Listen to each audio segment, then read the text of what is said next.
দিনটি ছিল 16 ডিসেম্বর 2012। দিল্লির 23 বছরের এক ফিজিওথেরাপিস্ট স্টুডেন্ট জ্যোতি ও তার বন্ধু সিনেমা দেখে একটি সাদা পরিবহন বাসে বাড়ি ফিরছিল। সেই বাসে আরও 5 জন পুরুষ যাত্রী সহ বাসের চালকও ছিল। তারা বাড়ি ফেরার উদ্দেশ্যে সেই বাসে চেপেছিল, কিন্তু বাসের চালক সহ আরও 5 জন মিলে তাদের প্রথমে লোহার রোডে মারে এবং পরে জ্যোতি সিংকে বহুবার ধর্ষণ করা হয় এবং ধর্ষণ করার পর সেই লোহার রড তার গোপনাঙ্গে ঢুকিয়ে দেয় তারা। তারপর রাত 10টার দিকে তাদের 2 জনকে নগ্ন অবস্থায় দিল্লির রাস্তায় ফেলে দেয় তারা। এই রক্তাক্ত অবস্থায় তারা সবার কাছে সাহায্য চাইল, কিন্তু না, সেদিন কেউই তাদের সাহায্যের হাত বাড়ায়নি। এই ঘটনার পর জ্যোতি অনেক দিন হসপিটালে জীবন যুদ্ধে লড়ে, কিন্তু 13 দিন পর অর্থাৎ 29 ডিসেম্বর সিঙ্গাপুরে সে তার শেষ নিঃশ্বাস ত্যাগ করে।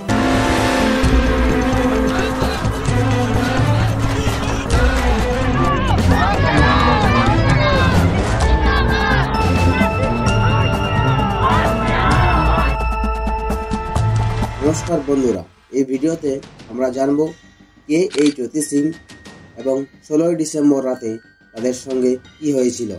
ভারতের উত্তরপ্রদেশ রাজ্যের বালিয়ার এক 23 বছর বয়সী মেডিকেলের ছাত্রী ছিল নির্ভয়া ওরফে জ্যোতি সিং, কিন্তু তারা থাকতো দিল্লিতে। 2012 সালের ডিসেম্বরে নির্ভয়ার ইন্টার্নশিপ শুরু হওয়ার কথা ছিল। তার বাবা মা চেয়েছিলেন সে একটু আনন্দ করুক, তাই জ্যোতি সিনেমা দেখতে যাবে বলে বায়না করে এবং এটা শুনে তার মা রাজিও হয়ে যায়, কারণ এখন না গেলে সে আরও কয়েক মাস বিশ্রাম নেওয়ার সুযোগ পাবে না। সামনে এই যে ইন্টার্নশিপ, তাই জ্যোতি ও তার এক পুরুষ বন্ধু সিনেমা দেখতে যায়। সিনেমা শেষ করে তারা অটো রিক্সা খোঁজার চেষ্টা করে। দুর্ভাগ্যবশত সে রাতে 45 মিনিটের গাড়িতে কেউই যেতে রাজি ছিল না, তাই তার পরিবর্তে একটি সাদা পরিবহন বাসে উঠে পড়ে তারা। এই বাসে ওঠা তাকে যে এত বড় বিপদের মুখে ঠেলে দিচ্ছে তখন সে বুঝে উঠতেই পারেনি। নির্ভয়ার রেপ 6 জন মিলে করে। পবন গুপ্তা, অক্ষয় ঠাকুর, বিনয় শর্মা, মুকেশ সিং, রাম সিং এবং এক 18 বছরের যুবক, যার তথ্য এখনো পর্যন্ত পাওয়া যায়নি। নির্ভয়ার বেদনাদায়ক মৃত্যুর প্রথম অপরাধী ছিল পবন গুপ্তা। সে পেশায় একজন ফল বিক্রেতা, এক সাধারণ পরিবারের ছেলে। যখন সে জ্যোতিকে ধর্ষণ করে সে শুধুমাত্র তখন 17 বছরের ছিল। পবন এর বয়সে অনেক বড় কারণ ছিল, যার জন্য এই কেসের ট্রায়াল 7 বছর ধরে চলেছিল। এই 7 বছরের মধ্যে তার লয়ার তাকে এক নাবালক যুবক প্রমাণ করার চেষ্টা করে। তারা দাবি করে যে এই ঘটনা সে কিছু না বুঝেই করে ফেলেছে। নির্ভয়ার দ্বিতীয় অপরাধী ছিল অক্ষয় ঠাকুর। যখন সে এই অপরাধটি করে তখন তার বয়স ছিল 28 বছর। এই ঘটনাটি ঘটার পরই সে তার বাড়ি অর্থাৎ বিহারে চলে যায়। কিছুদিন পরে পুলিশ তাকে ধরেও ফেলে। সে বিবাহিত ছিল এবং পরিবারে তার 10 বছর বয়সী এক ছেলেও ছিল। সে বাসে হেল্পারের কাজ করত এবং স্থায়ী ঘর না থাকায় বেশিরভাগ সময় সে বাসে ঘুমিয়ে পড়ত। জ্যোতিকে করার পর তাদের 2 জনকে মারার পর এই রক্তাক্ত বাসটিকে ধুয়ে ফেলে এবং যাতে কোনো প্রমাণ না পাওয়া যায় তার পুরো চেষ্টা করে এই অক্ষয় ঠাকুর। নির্ভয়ার সারা শরীরে কামড়ের দাগ ছিল। পরে পরীক্ষা করে দেখা যায় যে ওই কামড়ের দাগ ছিল অক্ষয় ঠাকুরেরই। নির্ভয়ার তৃতীয় অপরাধী 20 বছর বয়সী বিনয় শর্মা। বিনয় বাকি 5 জন অপরাধী থেকে একটু আলাদা ছিল। পেশায় সে একজন জিম ইনস্ট্রাক্টর। তার ইচ্ছে ছিল সে ইন্ডিয়ান এয়ারফোর্সে যুক্ত হবে, কিন্তু জেলের মধ্যে তার হাতের চোটের কারণে সে ওই পরীক্ষা দিতে পারেনি। বিনয় এর লয়ার এর মতে জেলে থাকা বাকি অপরাধী তাকে প্রায়ই মারধর করত। সে নাকি জেলে সুরক্ষিত ছিল না, তাই তার লয়ার দাবি করে তাকে এই অপরাধ থেকে ক্ষমা করে দেওয়া হোক। 2016 সালে বিনয় কিছু ওষুধ খেয়ে সুইসাইড করার চেষ্টাও করে। নির্ভয়া চতুর্থ অপরাধী ছিল 26 বছর বয়সী মুকেশ। এই ঘটনার পর এক ইন্টারভিউতে মুকেশ বলে রাত্রি 9টার পর কোনো ভালো পরিবারের মেয়ে বাইরে ঘোরাফেরা করে না। তার মতে এর জন্য মেয়েরাই বেশি দায়ী। সে বলে যদি তাকে মৃত্যুদণ্ড দেওয়া হয় তাহলে ভারতে মেয়েরা আরও বেশি অসুরক্ষিত হয়ে যাবে, কারণ তাদেরকেও করার পর রেপিস্ট তাদেরকে মেরে ফেলবে। মুকেশ বাসের একজন সাধারণ ক্লিনার ছিল। সে রাতে মুকেশ এই বাসটি চালাচ্ছিল।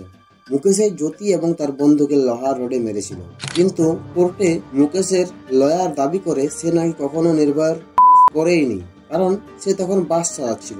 মুকেশের লয়ারও কোর্টে ক্ষমার আবেদন জানায় এবং কেসটি দীর্ঘদিন চলায়। এই চারজনেরই লয়ার বহুবার কোর্টে ক্ষমার আবেদন জানায় এবং কেসটি দীর্ঘদিন টানার চেষ্টাও করে। এইভাবে 7 বছর পেরিয়ে যায়, কিন্তু শেষমেশ 20 মার্চ 2020 পবন গুপ্তা, অক্ষয় ঠাকুর, বিনয় শর্মা এবং মুকেশ সিং এই চারজনকে কোর্টে ফাঁসির সাজা শোনানো হয়। অপরাধী 6 জন, কিন্তু সাজা 4 জনের। নির্ভয়া হত্যাকাণ্ডে এমনও 2 জন অপরাধী ছিল যাদের কোনো সাজা দেওয়া হয়নি। 6 জন গ্যাংয়ের মধ্যে একজন সবচেয়ে বড় এবং একজন সবচেয়ে ছোট। রাম সিং বয়স 30, বয়সে সবার থেকে বড়, মুকেশের দাদা এবং সেই বাসের ড্রাইভার। এই 6 জনের মধ্যে রাম সিং এই ছিল অসামাজিক এবং মদ্যপান করে। সে প্রায়ই তার পাড়া প্রতিবেশীদের সঙ্গে ঝগড়া করত। 16 ডিসেম্বর রাতে দিল্লির মহিপালপুর এলাকায় চলন্ত বাসে নির্ভয়ার করা হয়। সিসিটিভিতে এর প্রমাণে সবার প্রথম রাম সিংকে গ্রেপ্তার করা হয়। গ্রেপ্তার হওয়ার পর বিহারের জেলে সে বেশি দিন বেঁচে ছিল না। 11 মার্চ 2016-তে জেলের মধ্যে তার মৃতদেহ পাওয়া যায়। বিহার পুলিশ তরফ থেকে জানা যায় যে বিহারের তিহার জেলে রাম সিং সুইসাইড করে, কিন্তু তার লয়ার এবং পরিবারের মত অনুযায়ী সে সুইসাইড করেনি, বরং তার সহ অপরাধী তাকে মেরে ফেলেছে। নির্ভয়া হত্যাকাণ্ডের শেষ অপরাধী এক নাবালক যুবক, তার বয়স ছিল প্রায় 17 বছর। পবন গুপ্তার থেকে মাত্র কয়েক মাসের ছোট, যে নির্ভয়াকে সে চলন্ত বাসে 2 বার করে এবং গোপনাঙ্গে লোহার রড ঢুকিয়ে দেয়। তার ফলে নির্ভয়া 29 ডিসেম্বর শেষ নিঃশ্বাস পায়। এমন জঘন্য কাজ করার পর তাকে শুধুমাত্র 3 বছর পরে জেল থেকে ছেড়ে দেওয়া হয়। কোর্টে তার লয়ার তার পক্ষে কিছু প্রমাণ পেশ করে এটা জানার জন্য যে করার সময় সে একজন নাবালক ছিল। 2012 সালে ওই অপরাধ করার জন্য তাকে সাজা হিসাবে 3 বছরের জন্য রিমান্ড হোমে পাঠানো হয়। ওই রিমান্ড হোম তার কাছে সাজা ছিল না, বরং তার প্রথম ঘর ছিল। সেখানে তাকে থাকার জন্য ঘর, পরনের জন্য জামা কাপড়, সুস্বাস্থ্যকর ভরপেট খাবার দেওয়া হতো। 3 বছর জেল খাটার পর সে সেখান থেকে যেতে রাজি ছিল না। সে কোর্টে সাজা আরও বাড়ানোর আবেদন জানায়, তাতে করে সে ওই রিমান্ড হোমে আরও থাকতে পারে। কিন্তু 2015 সালে জেল থেকে ছাড়ার পর তার আর দেখাই পাওয়া যায়নি। তাকে দিল্লি সরকার তরফ থেকে 10,000 টাকা ও সাথে একটি সেলাই মেশিন দেওয়া হয়, তাতে করে সে নিজে একটি দর্জির দোকান খুলতে পারে। এক মেয়েকে নৃশংসভাবে করে মারার পর সরকার তাকে এত সাহায্য কিভাবে করে, আমার এটাই প্রশ্ন। মিডিয়া সহ সারা দেশ জুড়ে প্রতিবাদ করা হয় এই যুবকের শাস্তির বিরুদ্ধে। এত প্রতিবাদ করার পরেও নির্ভয়ার ধর্ষণের এক অপরাধী আমাদের মধ্যে সাধারণ জীবনযাপন করছে। নির্ভয়া ধর্ষণ ও হত্যাকাণ্ডটি খুবই শাস্তিযোগ্য অপরাধ ছিল, কিন্তু তাও 6 জন রেপিস্টের মধ্যে শুধুমাত্র 4 জনকে ফাঁসির আদেশ দেওয়া হয়। আর এটার জন্য আমাদের বিচার ব্যবস্থা 7 বছর সময় নেয়। ন্যাশনাল ক্রাইম রেকর্ডস ব্যুরো এর 2021 এর রিপোর্ট অনুযায়ী ভারতে প্রতিদিন প্রায় 86টি কেস ফাইল করা হয় এবং জানা যায় যে প্রায় 99% সম্বন্ধীয় কেসের থানায় ফাইলই করা হয়নি। এই ঘটনাটি হওয়ার পর মহিলাদের সুরক্ষার উদ্দেশ্যে 2013 সালের রেপের সাজা আরও বাড়িয়ে দেওয়া হয়। অনেক পরিবর্তন এসেছে এই ঘটনাটির পর, কিন্তু আপনার কি মনে হয় মহিলারা এখনো সুরক্ষিত আছে?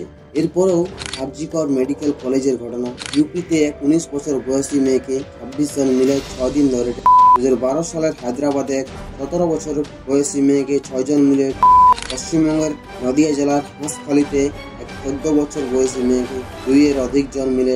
এমন অনেক ঘটনা আছে যেগুলো হয়তো আপনারা জানেন।